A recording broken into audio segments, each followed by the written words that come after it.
Assalamualaikum warahmatullahi wabarakatuh. Alhamdulillahilladzi hadana lihadza wa ma kunna linahtadiya laula an hadana Allah. Asyhadu an la ilaha illallah wa asyhadu anna Muhammadan abduhu wa rasuluh la nabiyya ba'da. Allahumma shalli ala sayyidina Muhammad wa ala ali sayyidina Muhammad. Sahabatku, amal ibadah atau iyyaka na'budu seolah-olah mudah dikerjakan dengan sempurna. Secara lahiriah, banyak orang yang tekun beramal ibadah dan menjalankan ritual untuk menyembah Allah. Namun sesungguhnya tidak ada yang tahu apakah mereka ikhlas atau tidak. Keikhlasan itu ada di dalam hati kita dan hanya masing-masing individu yang merasakannya. Kita tidak bisa mewujudkan iyyaka na'budu dengan sempurna kecuali dengan dua dasar, yaitu mengikuti sunnatul Rasul dan ikhlas kepada Allah Subhanahu wa ta'ala. Maka orang yang ikhlas dan mengikuti sunnah Rasul itu dapat dibedakan menjadi 4 macam. Yang pertama, orang yang beribadah karena ikhlas dan mengikuti sunnah Rasulullah SAW.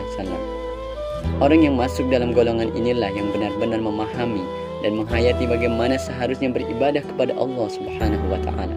Setiap perilaku dalam kehidupannya disandarkan kepada ibadah. Setiap ucapan dan perbuatan mereka didasarkan karena Allah, memberi karena Allah, menahan karena Allah, mencintai karena Allah, membenci karena Allah. Muamalah mereka secara lahir dan batin karena menghadap wajah Allah semata. Tidak dimaksudkan untuk mencari imbalan, pujian, pengaruh, kedudukan dan simpati di hati manusia ataupun menghindari celaan orang lain. Bahkan mereka menganggap semua manusia tak ubahnya mayat yang sudah mati, tidak bisa memberikan manfaat maupun mudarat. Mereka menyandarkan segala amal perbuatannya di atas rasa ikhlas. Hal ini sejalan dengan kata Al-Fudail bin Iyad. Amal yang baik ialah yang paling ikhlas dan paling benar.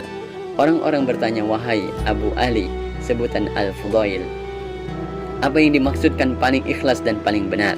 Al-Fudail menjawab, jika amal itu ikhlas tetapi tidak benar, maka ia tidak diterima.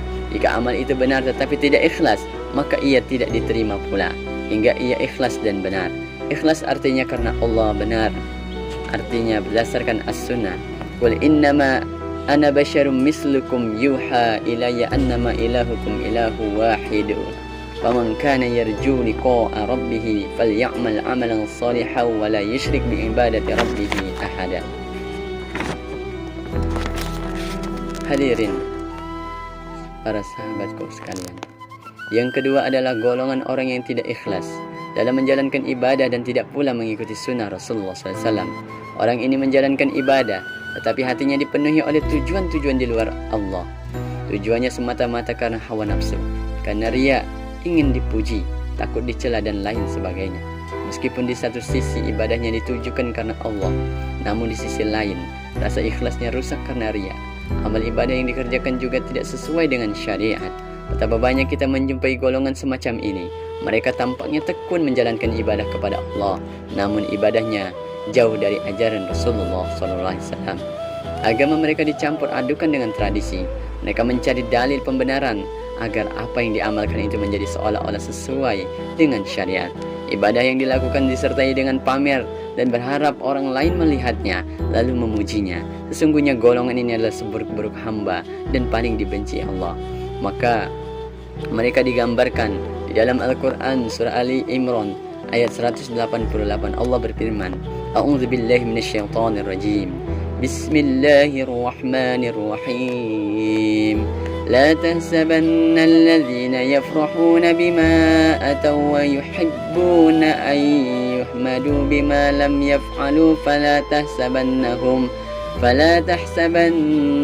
bifazatin minal azabi walahum azabun alim.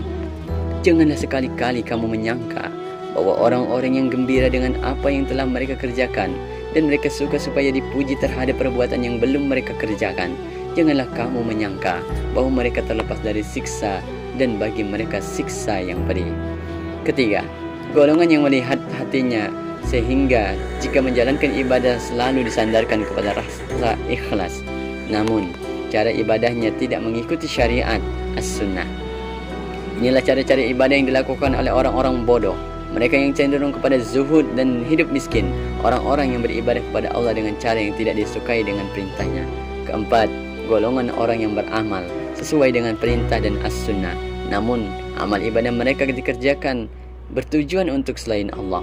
Misalnya, orang yang berjihad karena riya, memamerkan keberaniannya agar orang lain menganggap dia pemberani, atau orang yang membaca Al-Quran dengan merdu dengan harapan agar disanjung bahwa dirinya ahli dalam membaca Al-Quran. Billahi taufiq wal hidayah. Assalamualaikum warahmatullahi wabarakatuh.